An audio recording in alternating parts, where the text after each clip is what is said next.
after officially signing his one-year, nearly $14 million contract Saturday, the 41-year-old began his 21st season Tuesday by attending the first day of mandatory minicamp at the Steelers practice facility. Here's Rodgers with more on his decision yesterday. I think it starts with Mike Tomlin. I mean, I've been a fan of his for a long time. There's a few iconic franchises in the NFL. I played for one of them for 18 years.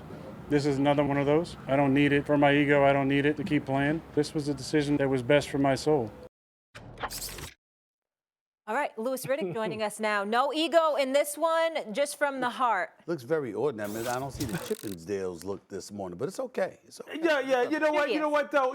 But before you go in on that, Doggy, you slick though. You see how Doggy just kind of like hit Stephen A with a straight. He said he finally got something right for once. I like that though, Doggy. I like how you. It didn't work. I saw your facial expression. It didn't work. It didn't work though. He tries it all the time. It doesn't work. It doesn't work. Hello there, Louis. Good to hear from you, though. big guy. Appreciate it. Louis, tell me this. How confident are you in the Steelers and Aaron Rodgers being a success? Look, I think this pairing works. I thought months ago that it works. And I used the phrase. I said Aaron needs Pittsburgh. He needs a team that is just going to go, hey, look, come in here and play quarterback. Don't come in here and try and be GM. Don't come and try and pick the offensive coordinator. Don't try and bring any of your buddies over from the Packers or the Jets. Don't do any of that. Just play quarterback. Just get yourself right, ingratiate yourself with the rest of the roster, and play quarterback like you can play quarterback like a four-time MVP. You may not be able to play at that level, but bring that mentality because that's what they needed. They needed to level up. And you know what? Pittsburgh needed him. They needed him, a guy who can, from a cerebral standpoint, get this offense in optimum positions to really take advantage of the looks that maybe he's getting on the opposite side of the ball. A guy who can throw the football all three quadrants of the field, short, intermediate, deep, outside the numbers, between the numbers, outside the numbers. A guy who can help other players on the football team, like mercurial wide receivers, that when he's just locked in playing quarterback, he can help them raise their game and say, hey, look, this is how I'm going to deliver the football to you. This is what I need you to do. And I'll tell you what, and we're all going to benefit. That's the kind of thing Pittsburgh needed. That's the kind of thing Pittsburgh didn't have. The problem is it just took so long for him to actually have boots on the ground and be in there. I don't care if they knew he was coming all along. He's missed a lot of time. He's missed a lot of time being around these dudes. We'll see how much time he can make up because there is some precedent. You know, Mike T was talking about Brett and Schefter was talking about Brett Favre signed with Minnesota in August and wound up taking him all the way to the NFC title game. I don't think they're going to do that. But I like the signing. I've always liked the signing. I think it works.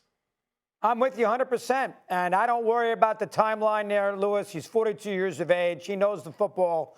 By week 1 at New York against the Jets, he'll be ready to play. So I'm not that ready. It's June 10th, June 11th. I'm okay with that. You're the expert on that. But to me, he got the whole training camp. He'll be fine. And here's the bottom line about the Steelers. They went 10-7 last year. They were in first place until the last 5-game losing streak. He's better than Russell Wilson.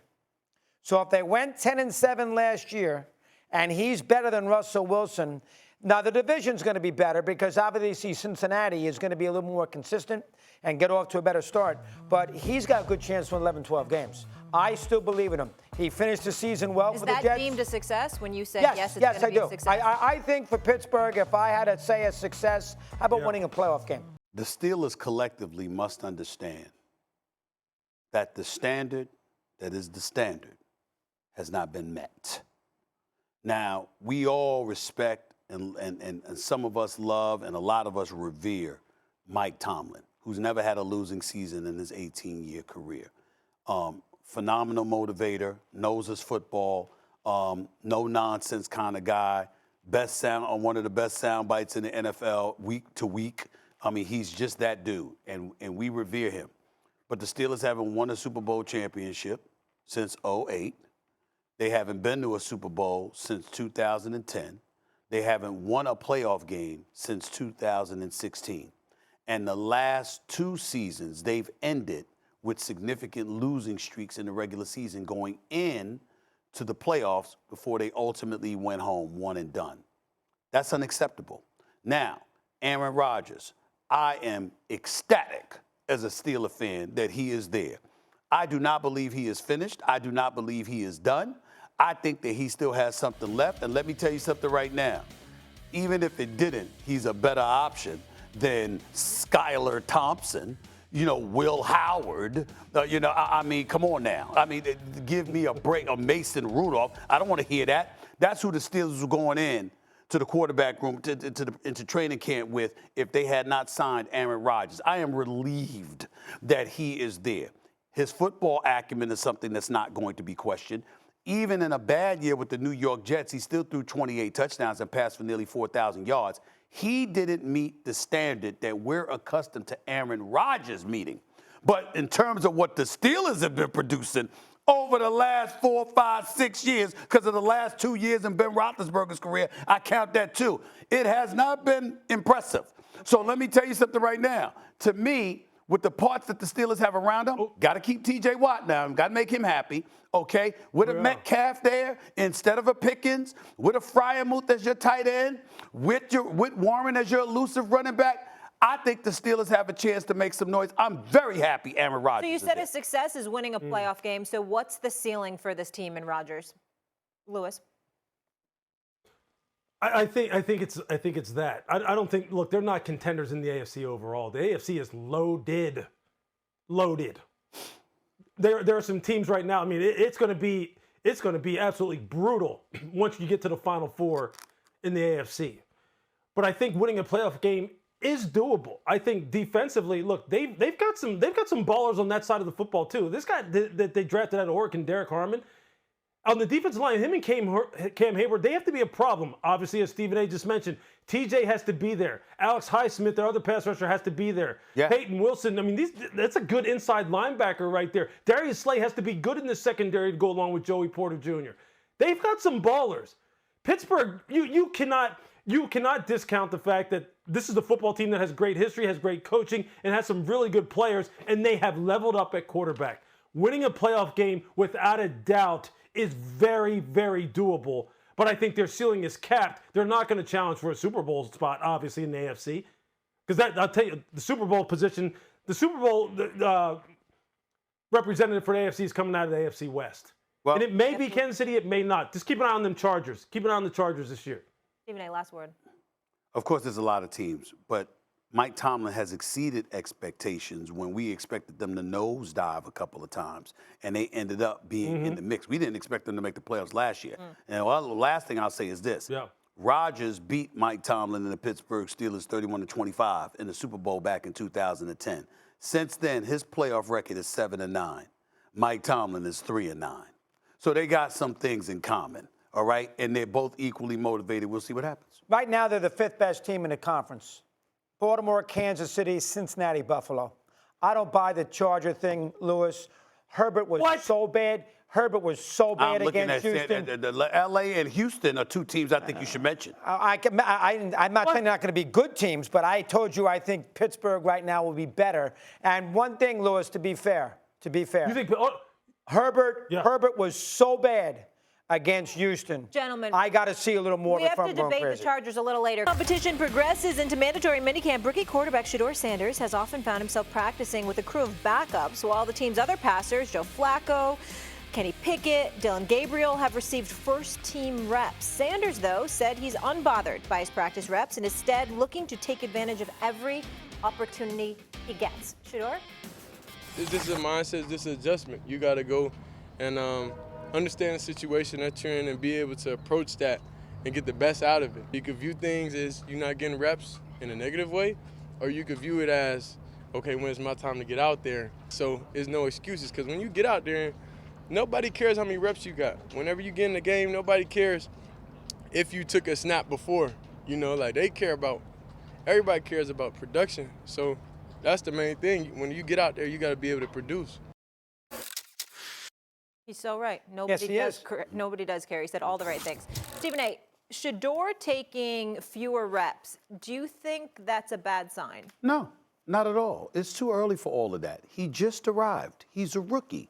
And by the way, while you're looking at him, you also want to see what Dylan Gabriel will bring to the table, along with others. Kenny Pickett is on this squad. He's relatively young, even though I don't think that he's the face of the franchise for the future, okay? Of course, Joe Flacco is an experienced veteran. You got him there as a security blanket. You should have had him there last year, okay? But when I look at Shedeur Sanders, I mean, when you consider what he did, his career completion percentage is the best in the FBS, more than 71% for his career. He completed 74% of his passes last year, despite being sacked about 42 times, okay, 90-plus times over the 2 years that he was at Colorado. The brother can play, but once you drafted him in the fifth round, 144th overall, we all know how bogus that was. We know that there's more to it than just his football skill.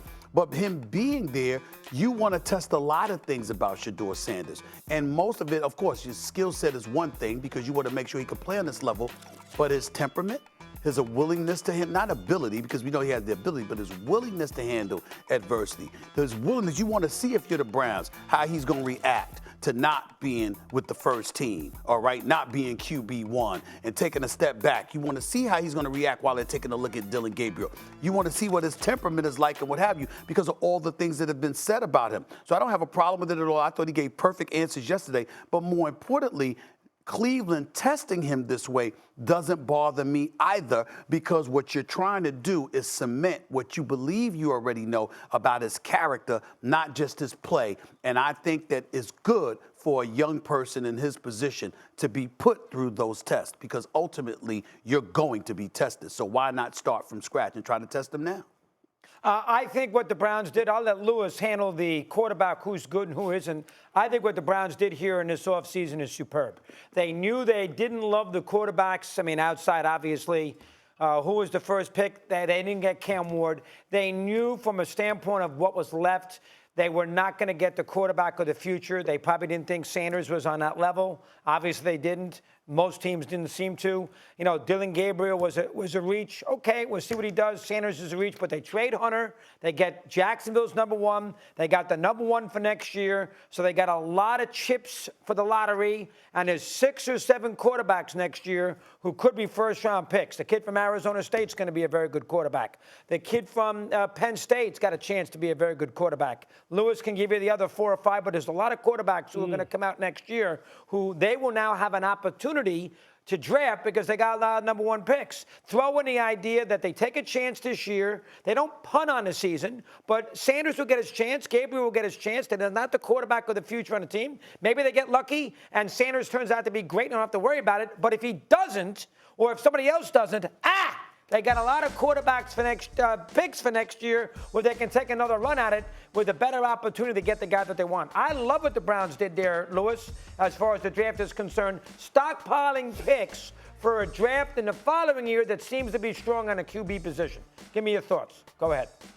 Yeah, look, they've set themselves up pretty well, I believe, in the present, in the short term, and they also have a safety net, and they have a lot of options in the long term with the number of draft picks that they have coming next year, namely the pick that they're going to get from Jacksonville, and it's probably going to be a high pick. So yeah, Cleveland's sitting in a good spot, theoretically. As it relates to Shedeur, look, I agree with Stephen A. I agree that they are trying to test him right now, whether that is purposefully or, secondarily, they are testing him right now. They're testing his resilience. They're testing his stick-to-itiveness. They're testing his ability to be intrinsically motivated to continue to stay in the book when I can tell you this. You're sitting over there during mini camps and OTAs right now. You're seeing a guy who was drafted 2 rounds ahead of you take reps with the ones when you're sitting there going, I'm better than that guy. I'm better than Dylan Gabriel, and I'm not getting the reps. They're going to be watching you. Scouts are watching you. The GM's watching you. Owners are watching you. They're seeing your body language. They're seeing how you are when you go in the huddle and you do get a couple reps. They're seeing how you execute, how you get on with the rest of the teammates, how you walk into the locker room, whether you're the guy who's first into your weightlifting session, whether you're a guy who's early into treatment. Are you in the film room watching extra tape? They're evaluating all that right now when he's not the man. He's not being treated as the man. No one cares about what you did at Colorado anymore. They're testing him. And he's taking the perfect approach. He's taking the perfect approach. He's saying, look, I got to maximize every single thing that I do here. The great Tom Brady used to talk about it the same way when he went to New England as a 5th-round pick. I had to maximize everything. And when he does, that earns you more reps. Because in the end, I'll tell you this. As a pure quarterback, of everyone who they have on their roster right now, I do believe that Shedeur is the best player. But he's not going to be able to show that right away. And what Cleveland is saying is, are you willing to play the long game with us and bide your time? Are you still willing to do the right things? Testing him. And if they do it organically, if they do it fairly, he'll win the job eventually at some point in time. I really do believe that. But there's a lot of things he's going to have to navigate first.